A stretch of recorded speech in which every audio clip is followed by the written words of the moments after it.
गौतम बुद्ध का जीवन अनेक कहानियों और प्रेरक घटनाओं से भरा हुआ है। यहाँ मैं आपको एक ऐसी कहानी सुनाता हूँ जो बुद्ध के जीवन के एक महत्वपूर्ण पहलू को दर्शाती है। अंगुलीमाल और बुद्ध की करुणा। यह कहानी बुद्ध के जीवन के उस समय की है जब वे अपने अनुयायियों के साथ विभिन्न स्थानों पर भ्रमण कर लोगों को धर्म का उपदेश दिया करते थे। एक समय की बात है, मगध राज्य के एक हिस्से में अंगुलीमाल नाम का एक खूंखार डाकू रहता था।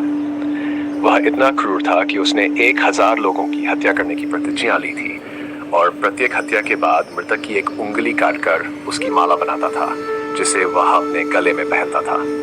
इस कारण से उसका नाम अंगुलीमाल पड़ा।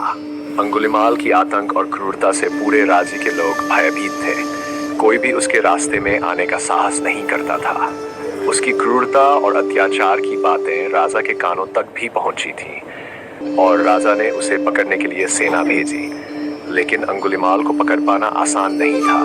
उसने पहाड़ियों में अपना अड्डा बना रखा था, जहां पहुंचना किसी के लिए भी खतरनाक था।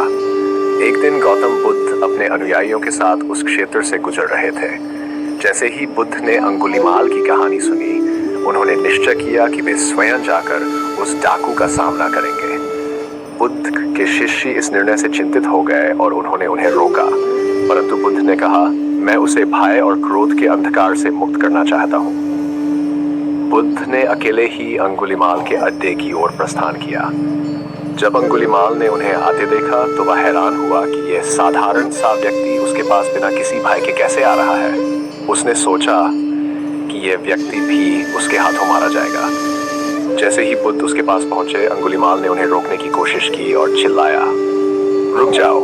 लेकिन बुद्ध लगातार चलते रहे और शांतिपूर्ण तरीके से बोले, मैं तो रुक चुका हूँ अंगुलीमाल, परंतु तुम कब रुकोगे? अंगुलीमाल इस बात से चकित हो गया और बोला, तुम्हें मुझसे डर नहीं लगता? मैं खतरनाक डाकू हूँ, मैं तुम्हें भी मार सकता हूँ। बुद्ध ने शांत भाव से उत्तर दिया, अंगुलीमाल, मैं तो क्रूरता, हिंसा और अधर्म से रुक चुका हूँ, लेकिन तुम अब भी उस रास्ते पर हो।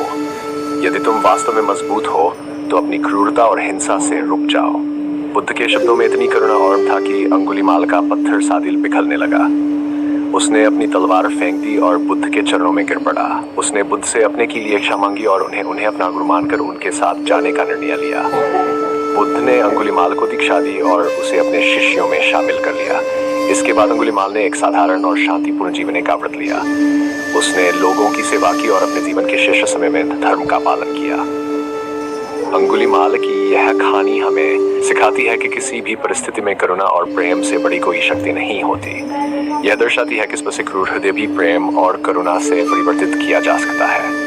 गौतम बुद्ध का निष्पादक का प्रमाण की अहिंसा और करुणा के मार्ग पर चलकर हम संसार के सबसे कठिन और क्रूर समस्याओं का समाधान